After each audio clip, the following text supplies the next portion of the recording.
Listo. Pues muy buenos días, amigos. Estamos aquí en un lugar muy especial. Estamos en el Centro Regional de Cultura de Tecámac, mejor conocido por todos los del pueblo, ¿verdad? Como Casa de Cultura. Siempre lo hemos conocido así como Casa de Cultura de Tecámac. Estamos en un programa de Más de Amotzin. Estamos muy contentos porque nos recibió aquí una persona que lleva años aquí ya de historia, de divulgando la cultura, investigando la cultura. Una persona increíble que tengo mucho orgullo de conocer, y es el profesor Néstor Granillo Bojorquez. Maestro Emilio, unas palabras de... Pues buenos días a todos aquellos que nos siguen en estos programas de Utopía Radio, una producción de Enrique Durán Cruz, Amotzin, que estamos abordando diversos temas de nuestra comunidad. Y el maestro Néstor Granillo es una institución en este aspecto porque él es un estudioso de no solamente de nuestras tradiciones, sino que es una gama de cultura el hombre que tenemos aquí presente. Gracias, profesor, por esta oportunidad que nos da para preguntarle aquello que la gente quizá no sepa y que se enteren de quién es Néstor Granillo. ¿Cómo surgió esa personalidad que usted ha irradiado durante muchos años? Queremos saber esas raíces que usted ya tiene bien arraigadas en este suelo de Tecámac, su pueblo de Tecámac, porque pienso que usted nació aquí en Tecámac. Sí, pues qué bueno que me hacen esa pregunta. Pocas veces me la hacen, pero es importante que hoy me la hicieran, porque sí me gustaría hablar de mis raíces, de mi origen. Bueno, yo me siento muy orgulloso de haber nacido aquí en Tecámac. Nací un 17 de noviembre de 1957, y según el acta de nacimiento anotaron que nací a las 24 horas o a las 0 horas. Y tengo 12 hermanos, y ninguno de ellos nació a esa hora. Entonces, pues consultando mi oráculo en el calendario mexica, que estaba compuesto de 18 meses de 20 días, que son 360, yo nací en los 5 días que le faltaban, que les llaman los 5 días Nenontomi. Entonces yo ahí pues me considero afortunado, porque la misión que yo tengo es hablar de mis raíces, de mi historia, de mi cultura, de sus tradiciones. También tuve otra gran oportunidad. Yo nací en el lado norponiente de contraesquina de la iglesia de Tecámac. Dice mi padre que yo nací en la casa de Macedonia, la esposa de Carmen Sánchez, que fue presidente municipal. Y hablo de esto porque mi padre primero me fotografió a la edad de un año, y luego me pintó en un cuadro al óleo. Y dice que mi cordón umbilical, mi abuela, lo enterró a un lado de un colorín. Y eso y ese mandato indica que uno debe de regresar a su tierra. Aunque dicen que nadie es profeta en su tierra, pues yo trato o intento de ser profeta en mi tierra. Lo ando buscando todos los días, y lo único que he encontrado es escribir sobre el glorioso pasado de mi pueblo. Pues es muy loable todo lo que ha estado haciendo usted. Pues a raíz de lo poco que yo conozco de usted, me parece fabuloso cómo se ha ido usted formando en esta cabecera municipal, donde estuvo el señorío, ese señorío que nombran en los análisis de Cuautitlán como colindando con Cuautitlán, exactamente. Entonces, ese Tecamán, no le decían Tecámac, Tecamán con doble M, pues es legendario. Tecámac tiene sus raíces muy profundas, porque tiene sus pueblos originarios con esas raíces. Tenemos el pueblo de Jolox, tenemos el de Azompa, donde uno de los tlatoanes de Cuautitlán se inmoló cuando le dijeron que se había terminado su señorío. Despide a sus dos acompañantes, le dice a uno, ve a avisarles que voy a México y posteriormente yo te alcanzo. Se deshace de uno y se deshace del otro y él se inmola.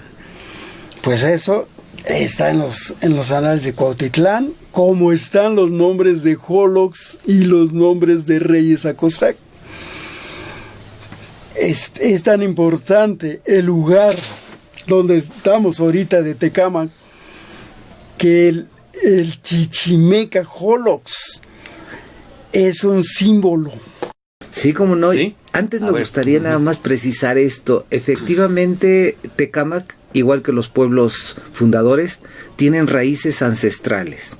Sí me gustaría destacar que Tecámac aparece por primera vez en los anales de Cuautitlán, o Leyenda de los Soles, y también el Códice Coscatzin.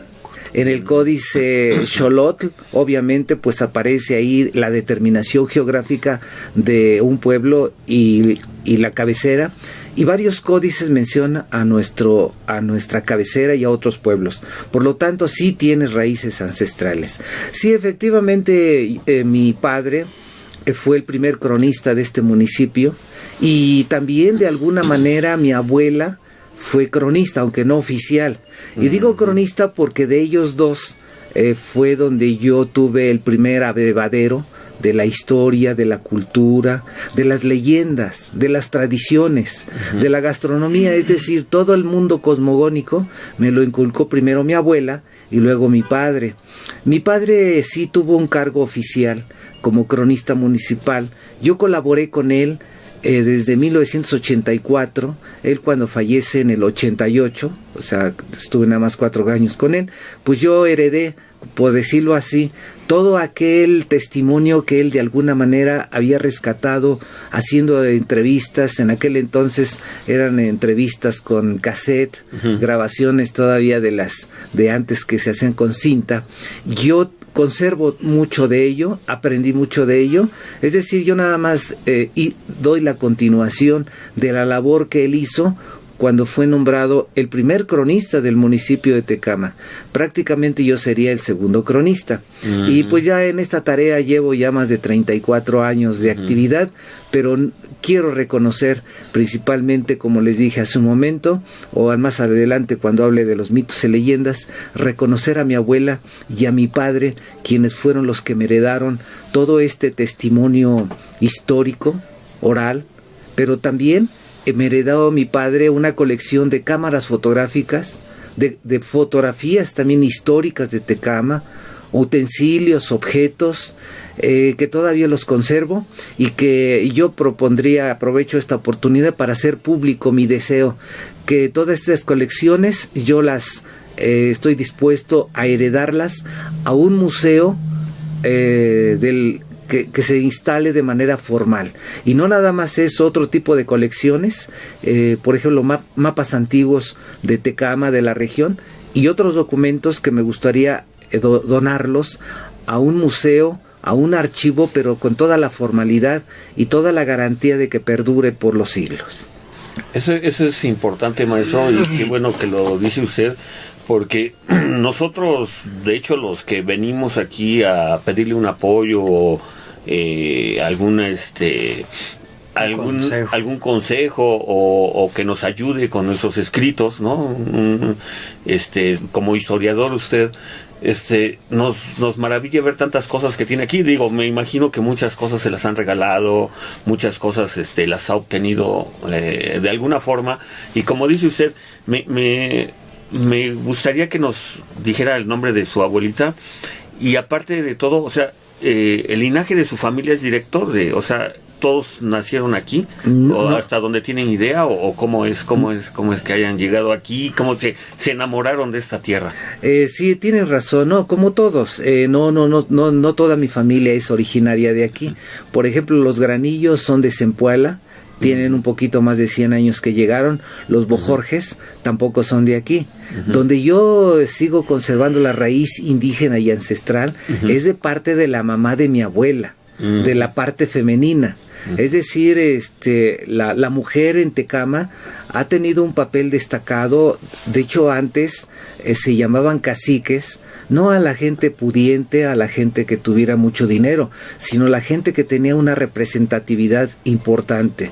Después de la conquista, los españoles siguen dándole el cargo de caciques del pueblo a la gente importante, a la gente relevante, pero no por cuestión económica. Que también mi bisabuelo fue cacique, dueño de tierras, dueño de un poder económico, el papá de mi abuela, pero ella siempre siguió conservando la esencia y la figura de lo que era la parte femenina, y ahí es a donde yo la admiro profundamente, porque se llamó ella María Jacinta de los Remedios Olivares Barrera, pero le llamaban de cariño Mellitos, o también le decían la tía Reme, Remedios. Y todo, como varios de sus sobrinos le decían la tía, todo el pueblo decía, allá en la tienda de la tía Reme, aunque no fueran sobrinos, pero es como algo así como la mama grande, un personaje, ¿no? Un personaje destacado. La verdad sí tenía una representación social muy destacada, era muy notorio, porque ella, cuando había pleitos en los bailes, llegaba con un bastón y calmaba a todos y a sus hijos. Entonces tenía una autoridad moral muy importante, aparte, como les digo, de la sabiduría que me transmitió. Ah, qué bien. Bueno, perdón, maestro Emilio, digamos, usted estudia aquí en las primarias, me imagino, de Tecámac, y continúa. ¿Cómo es que llega a qué grado tiene usted de licenciatura? Estudió historia, ¿no? Sí, se los platico desde el inicio. Miren, yo efectivamente estudié primero y segundo en la primaria Gustavo Vázquez del Estado de México, pero como en aquel entonces no asistía yo porque nos íbamos de pinta, un buen día mi padre me dijo, mira, no te voy a hacer nada, pero con esto me justifico porque te voy a meter a un internado militarizado.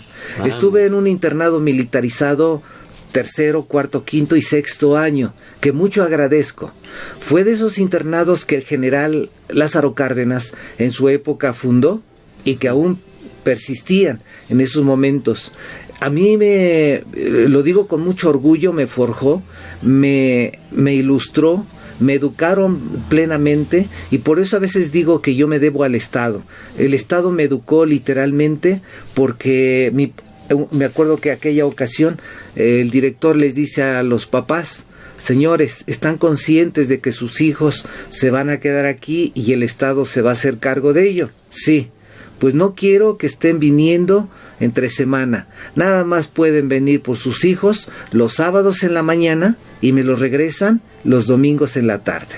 Y así fue durante 4 años. Ellos nos daban un uniforme militar tipo beige, botas militares, cuartelera y 2 uniformes al año. Nos daban una comida racionada y balanceada.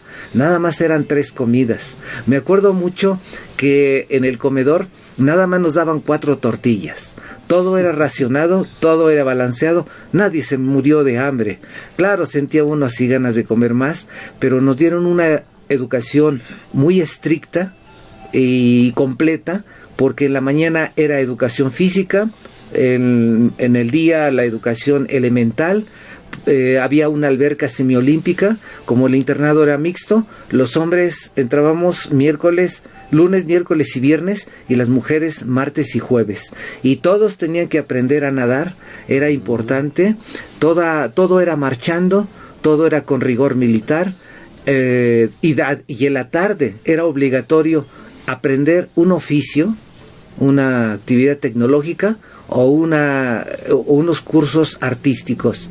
Terminando eso, íbamos a cenar, y después los dormitorios tenían 6 brigadas, en donde cada brigada tenía 11 camas, 5 de un lado, 5 de otro, y en medio una del capitán. Y al otro día a las 5 de la mañana, al sonido de la corneta, todo el mundo se tenía que levantar. Y nos levantábamos rapidito, vestidos y la cama tendida, porque los últimos 3 de cada brigada se quedaban a hacer el aseo y a lavar los baños y todo. Así es que muchos no queríamos, además de que era divertido ir a hacer ejercicio muy temprano. Perdón, pero No, de ahí está bien. salté a la secundaria, allá en la Ciudad de México, una También. secundaria tecnológica, luego el CCH de Azcapotzalco. Ajá. Y de ahí me obtuve mi pase automático a la Facultad de Filosofía y Letras, donde estudié la licenciatura en literatura dramática y teatro. Después de ahí mi vida pues fue diferente porque agarré otro rumbo diferente a la trayectoria que yo llevaba. No sé si quieren que se los diga o después. Sí, maestro, sí. Usted. Bueno, me metí a un mundo de la televisión, concretamente en Televisa. ¿A poco? Yo fui freelance, pero no freelance en Televisa, pero yo fui asistente personal de la señora Silvia Pinal. Si ustedes preguntaran qué es un asistente, lo digo con todo orgullo, era aquel ayudante que tenía que hacer de todo. Como la señora Pinal era la productora, ella tenía una jefa de producción, una coordinadora de producción y 2 asistentes. El más chavito era yo, y ella me dijo, mira, si quieres trabajar conmigo, vas a ser el primero que vas a llegar y el último que te vas a ir. Y vas a hacer de todo. Y a mí me gustó porque yo ahí conocí lo que es el mundo televisivo. Aunque en la carrera de teatro nos enseñaron lo que es la producción teatral, pero no es lo mismo ver en vivo a un mundo tecnológico, el más sofisticado en cuestión tecnológica, pero aprendí escenografía, iluminación, maquillaje, caracterización, porque yo era el que andaba recorriendo todos esos lugares para programar un capítulo, por ejemplo, de una novela o de un programa unitario. Pero tuve la dicha, la fortuna de trabajar 5 años intensos con esta maravillosa actriz, productora, y mujer maravillosa, trabajadora intensamente, doña Silvia Pinal. Ahora que están pasando sus capítulos de la teleserie... ¿No sale ahí, de veras? No salgo, pero yo recuerdo mucho, y igual en su libro, Esta soy yo, me gusta, me emociono cuando pasa el capítulo donde yo trabajé con ella. Y fue precisamente cuando a los 8 días yo había entrado, cuando Viridiana se mata en el periférico, y cuando ya era esposa del último de sus esposos, que fue Tulio Hernández, gobernador del estado de Tlaxcala, y ahí es cuando ella empieza a meterse en la política, porque aparece como primera dama de esa entidad federativa. Y trabajé con ella en una comedia musical que se llamaba Maine, en donde ella bailaba, cantaba y actuaba y producía. Por eso les digo que a mí me parece todavía una mujer intensa, maravillosa, y mucho de la disciplina y de la tenacidad se la debo a ella, porque así como el internado me forjó una disciplina y un rigor en la vida, ella nada más me dio la continuidad. Dije, aquí es donde yo debo de estar. Le duré 5 años porque después vi que ese mundo no me pertenecía. Un mundo muy sofisticado, muy elitista, glamour, y empecé yo a reconocer mis raíces pueblerinas. O sea, como dijo la Chacha, no me hallé. Y entonces un buen día que me regreso otra vez a mi pueblo, a mi raíz, y aquí es donde ahora sí me hallé, y sentí que aquí debería de haber estado siempre. No me arrepiento de haber andado en otros lados, pero aquí debería de haber estado siempre, porque aquí es donde he visto, donde he sembrado y también he cultivado precisamente lo que es nuestra raíz, nuestra tradición, y bueno, ahora yo pretendo divulgar todo esto maravilloso que tiene Tecama. La pregunta obligatoria, maestro: ¿en qué momento surge Néstor Granillo como escritor? No, eso fue antes de cuando yo era niño. Mi padre quería que estuviéramos haciendo actividades o en el campo. Iba a mi habitación y me decía, ¿qué estás haciendo? Es que estoy escribiendo. No, salte, porque yo no quiero escritores aquí. Yo quiero que seas otra actividad, otra. Cuando le dije que iba yo a estudiar teatro, se volteó y me dijo, ¿qué estás diciendo? No, y música. Y me dice, ¿quieres terminar así como tu tío Federico, de borracho, de lisiado, ahí tocando su violín en los portales? ¿Eso es lo que quieres?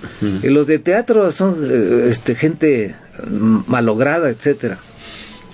Entonces, fue en ese momento, ha de haber sido a los 15 años, cuando intenté, me acuerdo que hablé sobre las gallinas de mi pueblo, porque antes las gallinas se dejaban libres en la mañana y se iban, agarraban monte, y en el atardecer regresaban las gallinas, y empecé a escribir, todavía lo tengo, es un escrito, un cuento, donde supuestamente se fueron a un basurero de un doctor que se llamaba Bermejo.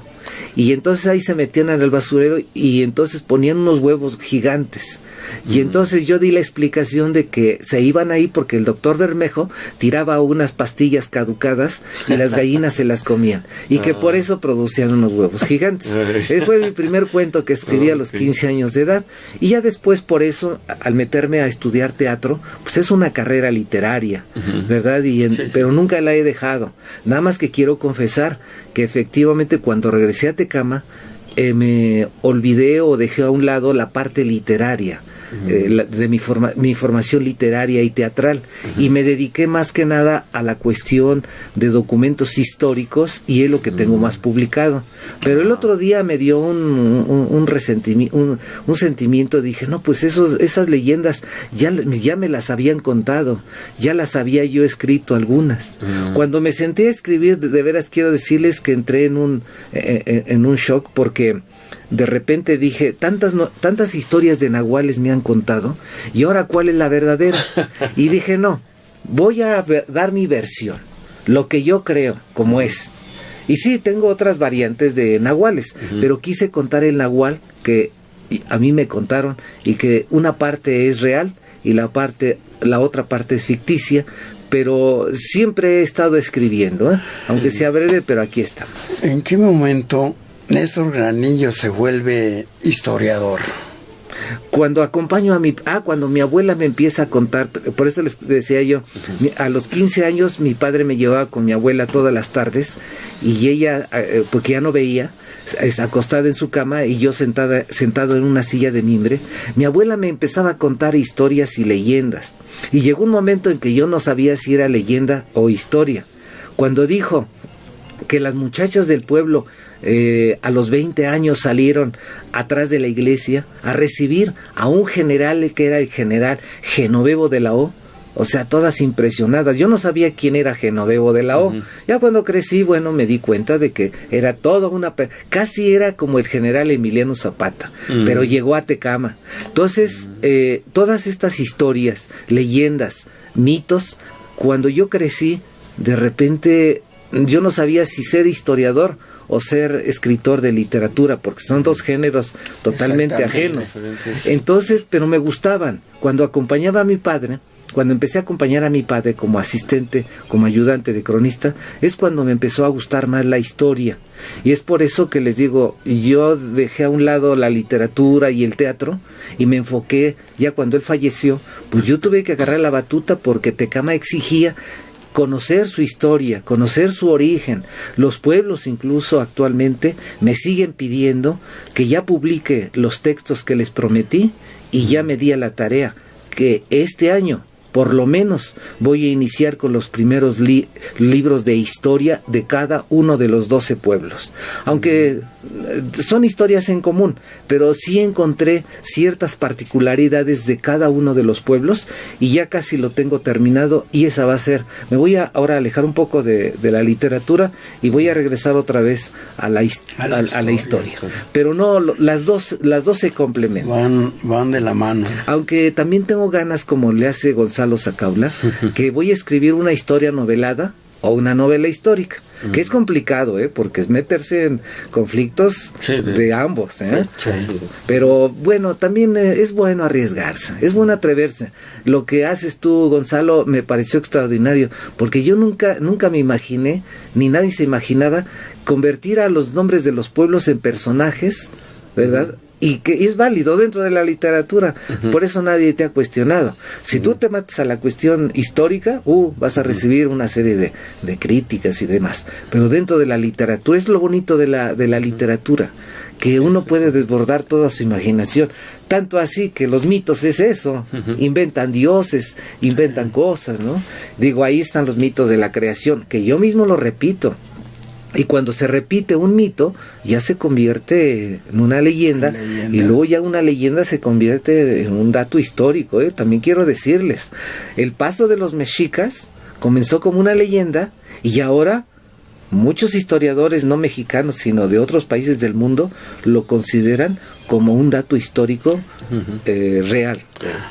Pues hay la creencia de que la leyenda está forjada sobre bases históricas, porque hay elementos en los dibujos que dejan los habitantes de una región que no son invenciones propiamente, sino que de alguna manera lo vieron, lo contemplaron, y ellos en su forma de ver las cosas lo dibujan, y no es otra cosa que datos reales.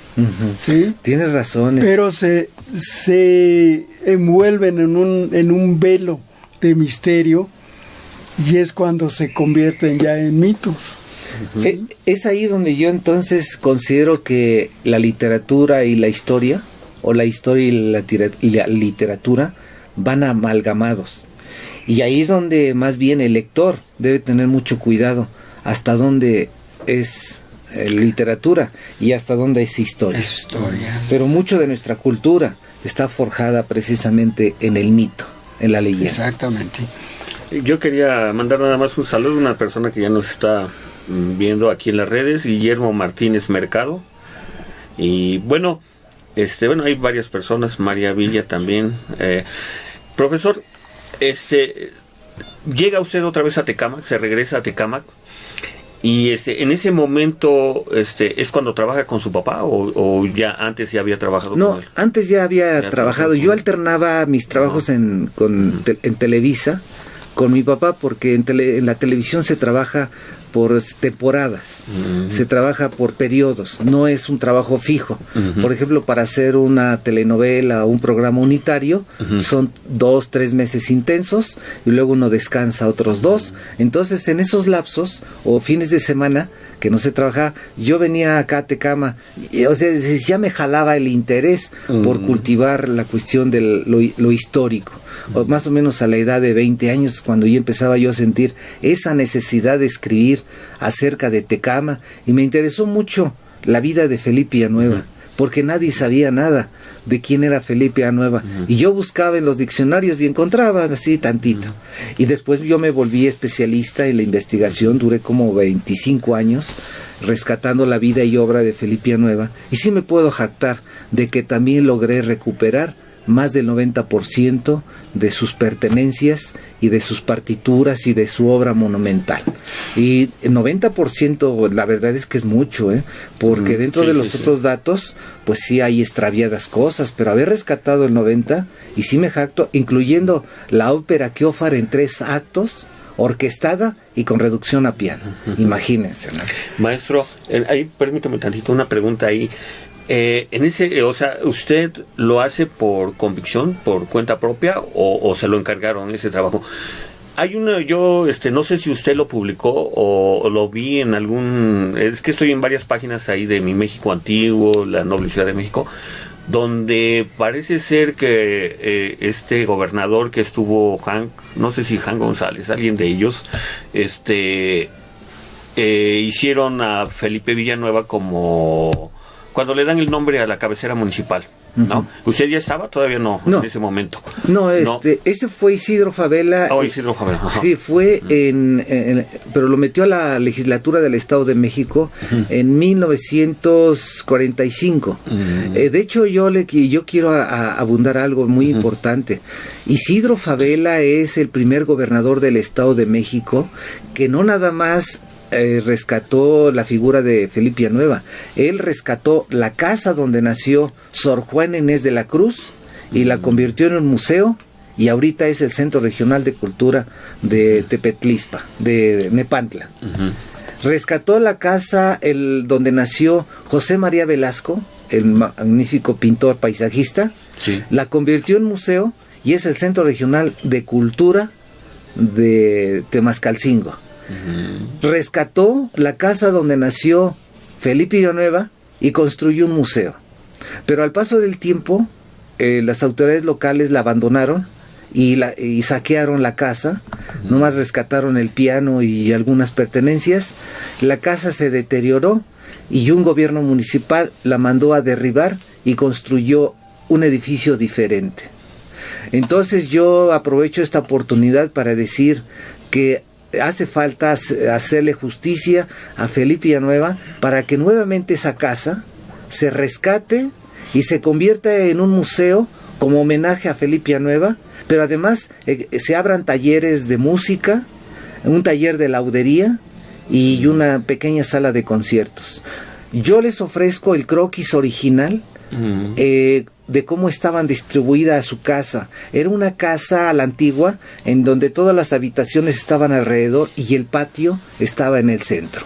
Dice incluso, uno de sus sobrinos señala, aquí es la habitación donde nació Felipe Villanueva. Yo tengo el croquis original porque lo rescaté dentro de estos rescates que hice, y yo pido a las autoridades municipales, al gobierno del Estado de México, incluso al gobierno federal, ¿qué queda? Que ese edificio moderno se derrumbe, porque nada tiene que ver ni con la estructura ni con los materiales de la casa de Felipe Villanueva.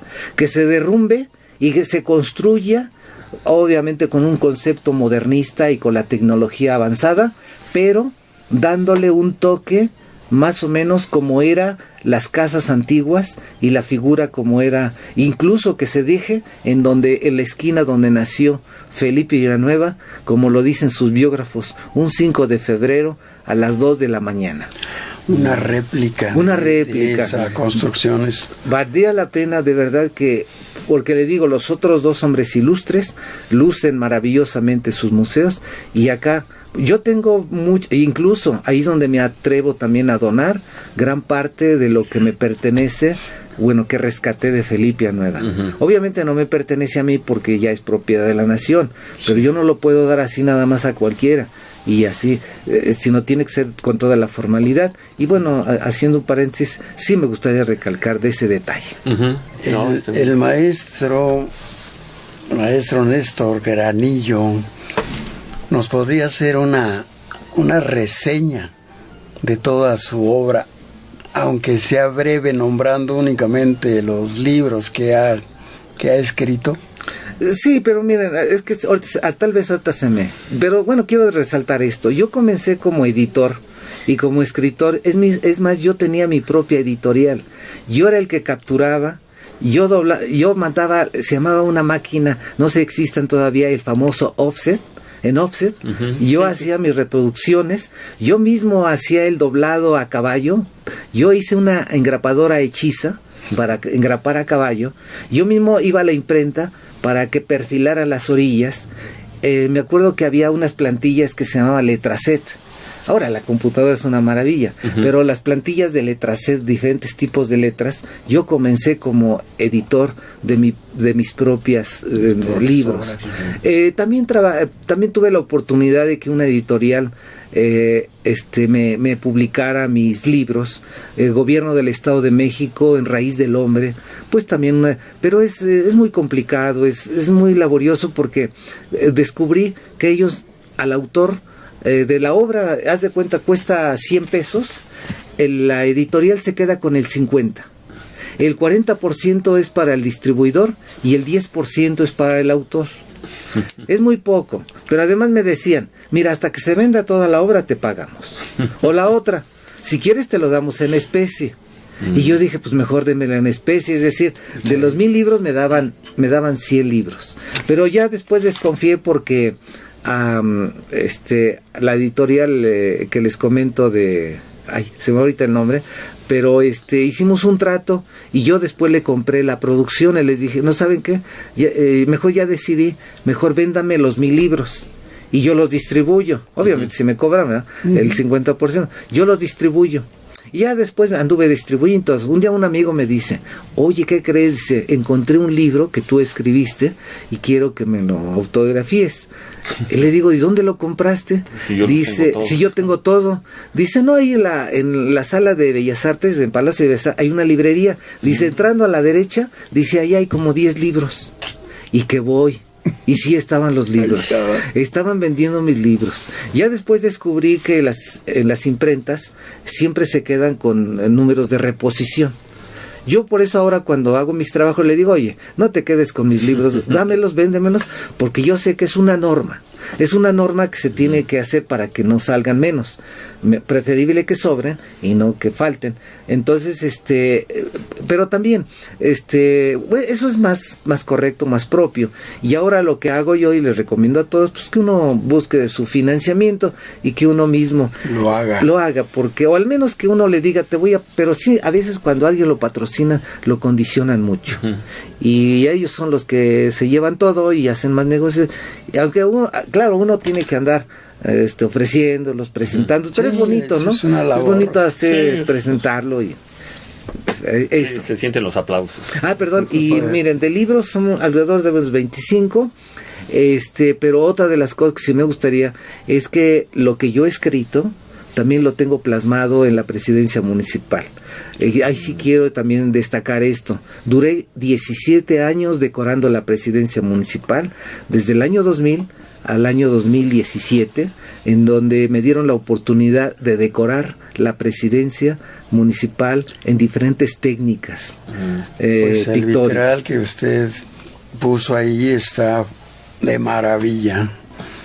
Ahora una pregunta nada más fuera de foco. Hay una composición de la lucha que tuvo Tecámac. ¿Usted la escribió? ¿Una composición? Una composición sobre la guerra que tuvo Tecámac con los españoles. No, lo que pasa es que el mural que yo pinté, donde dice la resistencia heroica. Exacto. No, resulta que nadie sabe, y hay que ahora sí decirlo porque ya se van acercando los días y próximos años. Quien conquistó personalmente Tecámac fue Hernán Cortés. En muchos territorios, muchos pueblos, pero nadie había resaltado que Hernán Cortés, un 2 de mayo de 1521, derrotó Tecámac porque estaba preparando el cerco para conquistar definitivamente México Tenochtitlan. Fue el 2 de mayo de 1521 cuando de Acolman le informaron que los nativos de Tecámac estaban en una celebración en el templo de Quetzalcóatl, en el Teocalli de Quetzalcóatl, pero festejando a Tlaloc, porque era una festividad dedicada al dios de la lluvia, y que era la oportunidad de que Hernán Cortés viniera a avasallar, viniera a someter a los tecamatlecas. Y entonces todo lo que es Acolman, sobre el camino real a Texcoco, aquí fue el acontecimiento. Se unieron también los de Atzingo, que era otro pueblo de Tecámac, y el enfrentamiento fue ahí por el entronque de la autopista. Allí fue donde se dio la batalla, y al Calpistli lo dejó vivo, y pues él fue el que aceptó la derrota. El Calpistli era el recaudador del tributo y tenía su estancia ahí donde están los portales. A Hernán Cortés le convenía porque él era el que sabía el manejo de la cuestión del tributo y de los apoyos a México Tenochtitlan, a Texcoco. Y cuando al otro día preguntó a los religiosos el día que era en el calendario, le dijeron: Señor, hoy es 3 de mayo, día de la Santa Cruz. Entonces él mandó a hacer una cruz de madera y derrumbó el Teocalli y la sembró, pero ya Tecámac sometido. Cuando llegan después en 1524 los franciscanos de Texcoco, preguntan a los habitantes ya sometidos, ¿quién puso la cruz? Y le dijeron: Hernán Cortés. Entonces hacemos la misa honrando al 3 de mayo, delimitamos dentro de su centro ceremonial un nuevo templo, una nueva religión y una nueva tradición. Entonces así fue como en 1521 que ya estamos cerca. ¿Cuántos años faltan? 2 años. 2 años. Entonces yo quisiera que ustedes tomaran nota de ello y aclarar, no es para festejar a Hernán Cortés, sino para celebrar la llegada de los españoles, porque se tiene que reconocer la historia, celebrar el acontecimiento, es decir, esa batalla heroica que tuvieron los de Tecama, pero obviamente sucumbió porque Hernán Cortés traía mejor armamento, más aliados, y el pueblo era pequeño.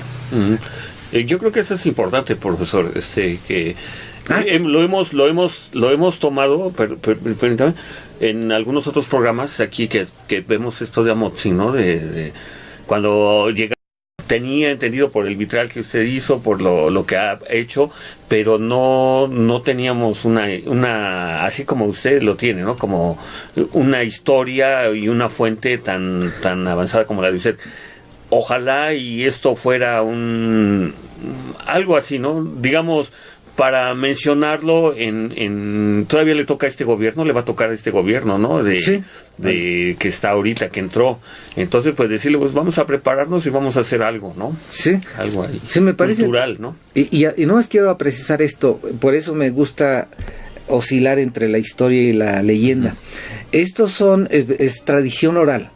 Estos son comentarios que se vienen dando desde aquella época, a lo mejor ya distorsionados y demás, pero existe un documento histórico muy importante que yo tuve que hacer un viaje al Archivo General de Indias a Sevilla, España, en 1992, cuando fue el encuentro de los dos mundos. Tuve la oportunidad de ir allá, pero aproveché de manera especial ir al Archivo General de Indias. ¿Qué existe en ese archivo? Un documento que se llama Cartas de Relación Geográfica del siglo XVI-XVII.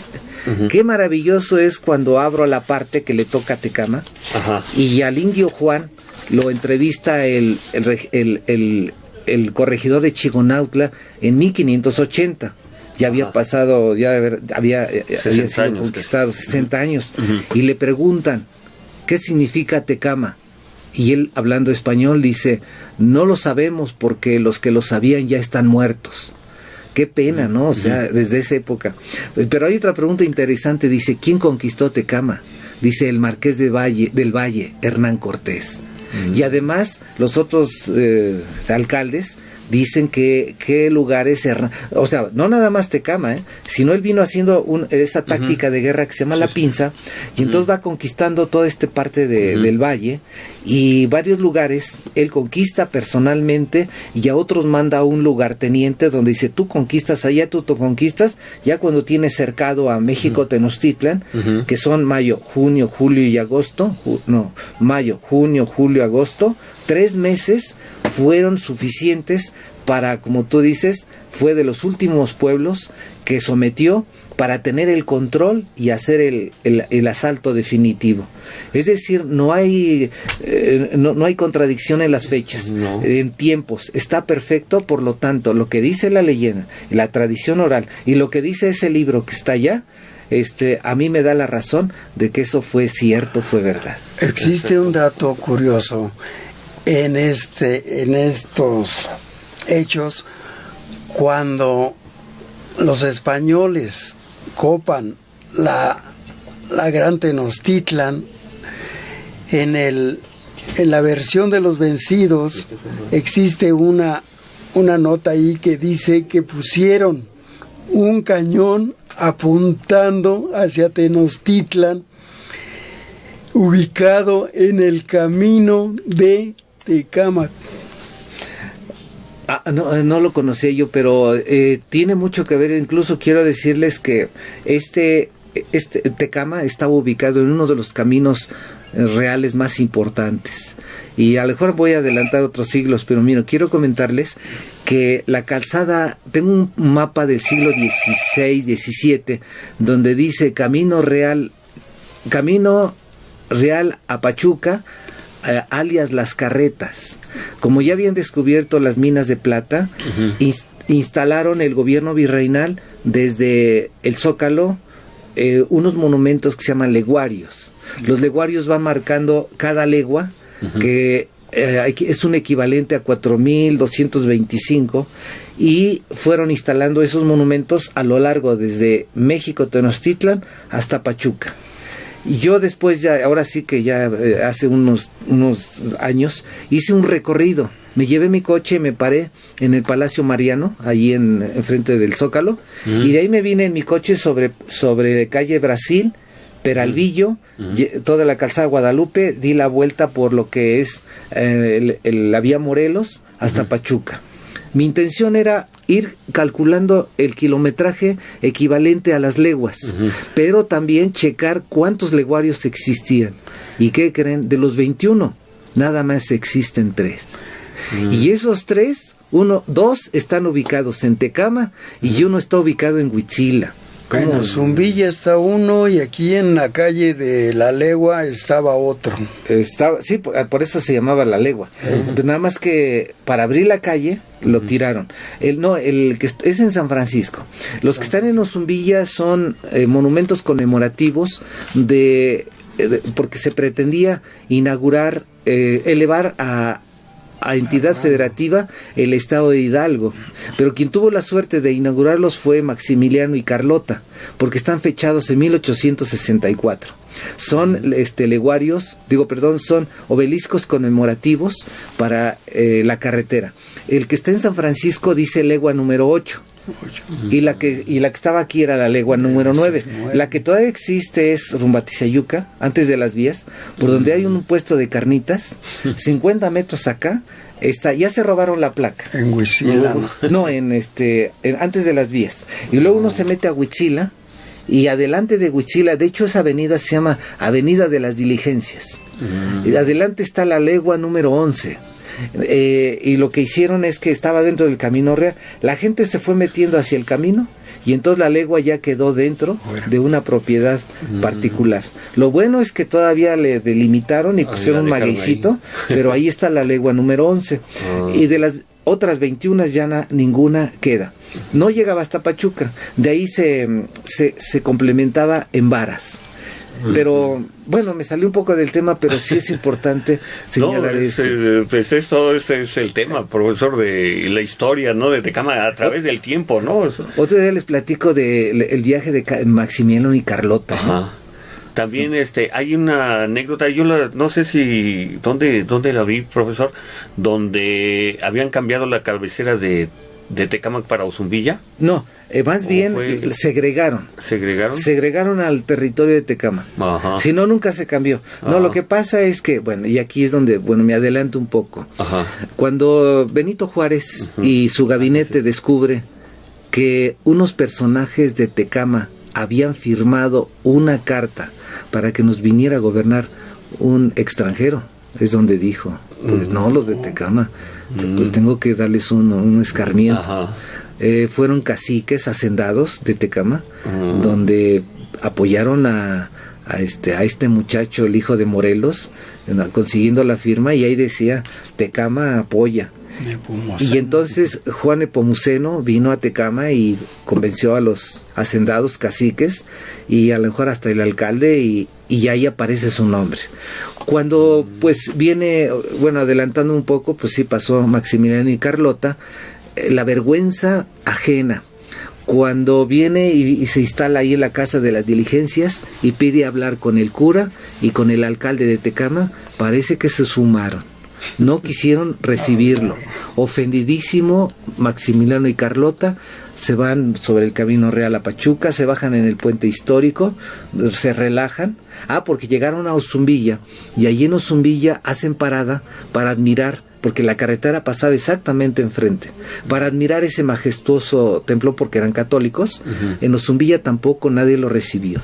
Bajaron, dicen que así a escondidas por las rendijas, veían cómo se bajaban de los carruajes, y les llamó mucho la atención, porque dicen que el último carruaje traían 5 pavos reales, eran como unos guajolotes con plumas bellísimas, y parecían como perritos, como mascotas. Los iban a regalar al obispo de Tulancingo.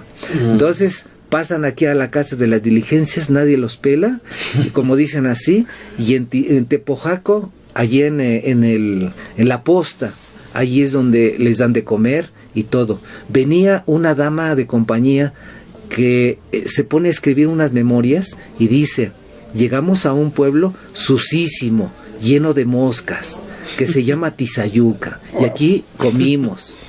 Y entonces esta mujer, pues después escribe su libro y lo publican. Y otro día les platico de eso, ¿no? Pero bueno, ya me salí del tema porque pues estábamos hablando de qué, de Osumbilla. Ajá. Cuando terminan cuando Juárez restaura la República, empieza a hacer los ajustes, y aquí entre nos, el gobernador del Estado de México, que era juarista, le dice: señor presidente, estos municipios participaron en el Contrarios, en Tecama. Pues vienen a Tecama, y como los de Osumbilla apoyaron, entonces vamos a darle a Osumbilla, vamos a segregar el territorio. A Tecama lo vamos a reducir a su mínima expresión. Nada más va a gobernar la cabecera, San Jerónimo, Santo Domingo Ajoloapan y Santa María. A Jolox, Santa Lucía, San Juan Polo Nuevo y San Bartolo Cuautlalpan, que le pertenecía a Tecama, pasa el distrito de Terán con injerencia de Zumpango y San Juan Teotihuacán como jefe político. Y a Osumbilla lo elevamos a categoría de municipalidad con el nombre de Reforma. Y dice: Municipalidad de Reforma, así no, para que vean el sello, con cabecera en Osumbilla. 1874. De 1874 a 1899, 25 años perduró. Y ya en pleno porfiriato, dice Porfirio Díaz con el gobernador del Estado de México, dice: oye, mucho municipio, dice, no, la cuestión hacendaria no funciona, señor gobernador, señor presidente de la República, es que Juárez creó muchos municipios y esos eran de otro municipio. Y entonces viene lo contrario, la supresión de los municipios, y devuélvale sus territorios a las municipalidades originales.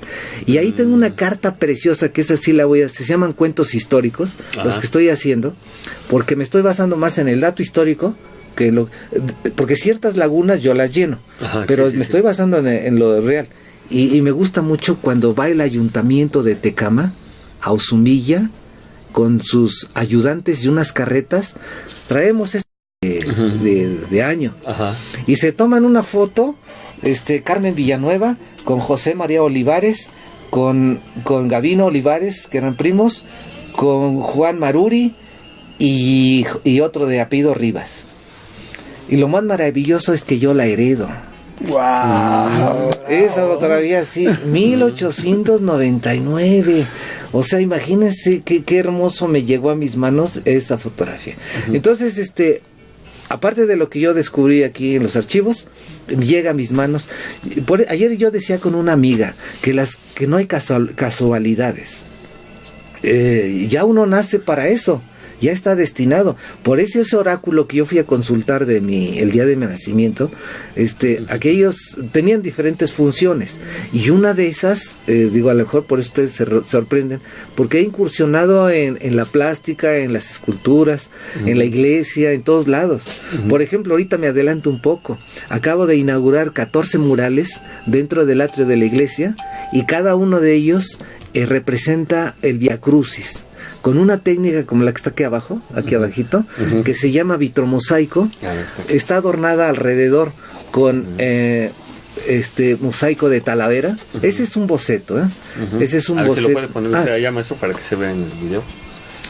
Sí, este es el boceto de las 14 estaciones. Este es vitromosaico, pero además le adorné alrededor con mosaico de Talavera, unos cuadritos. Y todavía así le puse alrededor un marco de herrería forjada, de herrería artística. Ya los entregué a la iglesia. Pueden ir el viernes a las 6, se hace un ensayo del Vía Crucis, porque es lo que representa las 14 estaciones del Vía Crucis. Y para mí es parte de la cultura de mi pueblo. ¿Por qué lo hice? Porque esas capillas estuvieron solas, sin ninguna ilustración, por más de 150 años. Entonces, yo un buen día dije, pues creo que es el que a mí me toca. Aquí lo pongo así. Dije, yo creo que a mí era el que me tocaba hacer la ilustración. Es una donación que hice, no, nadie me financió, nadie me apoyó. Y muchos me dicen, oye, pero es que hubieras pedido apoyo, eso. Les digo, es que es de esas cosas que la vida que uno siente y que no se queda uno pobre, ¿no? Entonces, me dicen, oye, ¿cuánto salió? ¿Quién sabe? Pero mira, ahí están, ya las terminé. Entonces, de esas cosas que uno, pues dice, es que era mi obligación más que nada, mi compromiso. Es una satisfacción estar dando a conocer todo esto que existe dentro del municipio, y a una personalidad como usted le es dado casi como norma, como dogma. Siento como un mandato divino. Como un mandato. Sí, un mandato del dador de la vida. Bueno, profesor, bueno, ya vamos ya casi vamos a terminar el programa. Yo creo que nos va a tener que prometer y recibirnos en otra ocasión, porque todavía falta mucho que hablar de. Sí, no. Usted tiene muchísimas anécdotas. Platíquenos rápido de su libro que está ahorita promoviendo, que es el de Mitos y Leyendas de mi pueblo. Sí, bueno, como les decía hace un momento, yo de niño, el primer abrevadero fue mi abuela, fue mi padre, pero después fue mucha gente de los pueblos del municipio, en donde muchas veces recorría de manera frecuente en las comunidades de Tecama. Y la gente me comentaba, me platicaba de leyendas que muchas quedaron todavía ahí guardadas, que en otra ocasión también las comentaré. Pero tuve que hacer una selección de lo que es el mito y de lo que es la leyenda.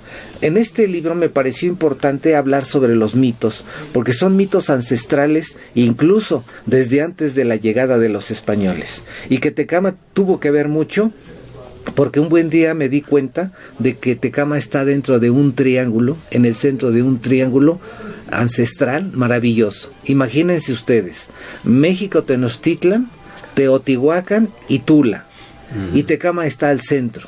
Y además hay el cruce de caminos. De hecho, me maravilló mucho que dentro del territorio de Tecama hay un camino ancestral, un camino real, que se llama Camino Sanjuanero. Y se llama Camino Sanjuanero porque conectaba de Teotihuacán a Tula casi en línea recta. Se llama Sanjuanero porque sale de San Juan Teotihuacán, pasa por San Juan de la Labor, pasa por San Juan Citlaltepec y llega a San Juan del Río, que es casi Querétaro, y para meterse hacia Tula. Todos estos datos que yo iba viendo sobre el acontecer de Tecama, más lo que mi abuela me contaba como fantasía, como realidad, dije, bueno, también hay mucho que platicar sobre cosas reales. El mito casi siempre es una invención de dioses, incluso el hombre se atreve a inventar cómo fue creado el hombre. Y las leyendas, como hace rato usted lo decía acertadamente, a veces hay historias que luego se convierten en leyendas, y luego uno regresa y dice, pero es que esa leyenda está basada en datos históricos. Es lo que me pasó con las leyendas. Quiero decirles que aunque dice mitos y leyendas de mi pueblo, no, yo soy de Tecama, pero no nada más hablo de Tecama. Hablo de los 12 pueblos fundadores de Tecama, de 4 haciendas y de un rancho que ahora es una colonia popular, que es San Martín Azcatepec. Quise utilizar la voz de esos pueblos, y también, como lo digo en mi libro, va dedicado a todos los que me dieron su comentario, que usaron la voz para poderla yo transmitir en este ejercicio. De hecho, lo único que hice es darle una formalidad literaria, como es la estructura de la leyenda, que lleva un inicio, un desarrollo, un clímax y un final. De hecho, hay leyendas muy cortas, pero hay unas donde empezaba yo a escribir y no paraba, pero dije, es que la leyenda tiene que ser corta. Entonces tenía yo que abreviar para poder terminar. Pues eso es de lo que trata mi libro. Pues quiero mencionar que hay un dato curioso aquí en el territorio de Tecama, un símbolo, se podría decir, una fecha, 2 Tepatl, Oma Tepatl, fecha en la cual los españoles masacraron a los nobles de Tenochtitlan, y es donde mataron a Moctezuma. la matanza del Palacio de Azayacatl. En Tecama está esa fecha, por ahí está en algún lugar, tengo noticias que aquí existe esa fecha. ¿Otra vez cuál es? Ome Apatlac. Dos cuchillos. Ah, ya. Entonces la fecha en la cual hicieron su barbaridad de matar a los nobles mexicas en el Palacio de Azayacatl. Ya estaría bien investigar. Bueno, maestro, pues retomando lo que usted nos decía de este museo, de esta propuesta que quiere usted, ¿no? De museo, que a mí se me hace muy importantísimo eso. Ojalá y el gobierno que está ahorita del municipio, ojalá y el gobierno del estado, porque esto lo vamos a publicar en YouTube, en Facebook, en todos lados, ¿no? Tenga eco, tenga repercusión, ¿no? Aparte de eso, yo recuerdo que en su presentación de su libro, mencionó esto, que es lo del Círculo de Escritores.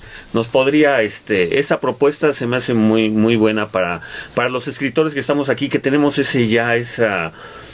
como que ese gusanillo de pertenecer a un grupo, de asociarnos, ¿no? Creo que desde que yo llegué aquí, se acuerda que en una ocasión le dije, creo que soy el único escritor que anda por aquí, pero no, ya me di cuenta que hay mucha gente, ¿no? Y de hecho, hemos ido a algunas presentaciones, y cuando les hablamos del taller de literatura que hay aquí, de la maestra Luz y de eso, inmediatamente intentan contactarse, ¿no? Creo que esta es una labor importante la que usted está haciendo de unirnos, ¿no? Como escritores. Si nos pudiera decirlo a la gente, ¿no? ¿De qué se trata? Sí, miren, como tú, he tenido la oportunidad de que así como tú, como el maestro también, y mucha gente viene a pedir el espacio para presentar su revista, su libro, sus poemas, sus composiciones literarias o simplemente sus textos. Siempre he tenido el cuidado de obtener un ejemplar para tenerlo en archivo. Entonces el otro día, revisando todos esos libros, me di cuenta de que resultaron más de 25 personas que escriben. Hay unos que han escrito, como tú, con más proliferación, pero hay otros que han escrito nada más un poema, otros escribieron un libro y se fueron, ya nunca regresaron. Entonces me di a la tarea de invitarlos a todos ese día en la presentación de mi libro, pero principalmente era eso. Primero, reconocer que Tecama ya tiene un potencial de escritores que bien valdría la pena seguir cultivando, pero más que nada, como tú dices, que nos conozcamos todos, que nos conozcamos quiénes somos. Me da mucho gusto que la mayoría permanece la hermandad. Ya ven que en todas profesiones, en todos los oficios, hay celos profesionales. Es normal, es naturaleza humana. Pero ¿qué creen? Con los escritores que acabo de mencionar, son muy pocos, o se les nota muy poco. Y eso a mí me da mucho gusto, porque lejos de que sientan un celo o una envidia, al contrario, porque se usa el principio universal que dice, es que el sol sale para todos. Pero además lo más bonito es que cada quien tiene un estilo de escribir diferente. Tan diferente que surge el cuestionamiento y entonces el interrogatorio. Si todos escribiéramos igual, la verdad no valdría la pena, porque pues todo el mundo suena igual, ¿no?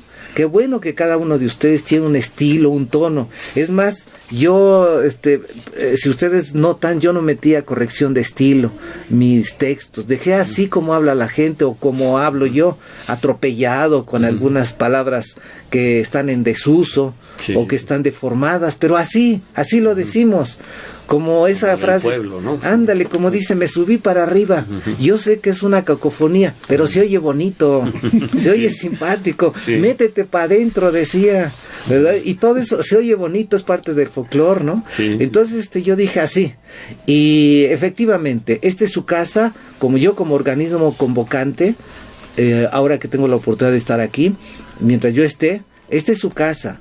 Este es el espacio para que vengan a presentar sus libros, para que yo los pueda incluso exhibir y vender en la vitrina. Quiero adelantarles también, a raíz de esto, hay un círculo de artistas plásticos también, que encabeza mi amigo Carlitos, Carlos Reyes de la Cruz. Es un excelente pintor, y él es el que ha convocado a artistas plásticos, es decir, ya existe un círculo también de pintores, ahora el círculo de escritores, y el próximo evento que voy a realizar el día domingo 7 de abril en el Casco de la Hacienda es una invitación a promotores culturales con la temática atractivos turísticos. ¿Qué pretendo? Que cada uno de los representantes de los pueblos en esa mesa redonda nos platique qué atractivos turísticos, culturales, monumentos históricos, incluso que nos platique de su gastronomía, de todo el mundo que puede ser compartido, no nada más con los de Tecama, que es lo primero que debe de hacerse. Primero en su propio pueblo reconocer su identidad y su patrimonio.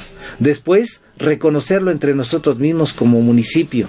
Por eso quiero que surja esa hermandad entre promotores de Tecama, que así como lo veo con los escritores también, hermanarnos en nuestro patrimonio cultural, y yo creo que sí lo voy a lograr, porque el patrimonio cultural no tiene ideología ni tiene partido político, es plural y así ha sido por todos los siglos.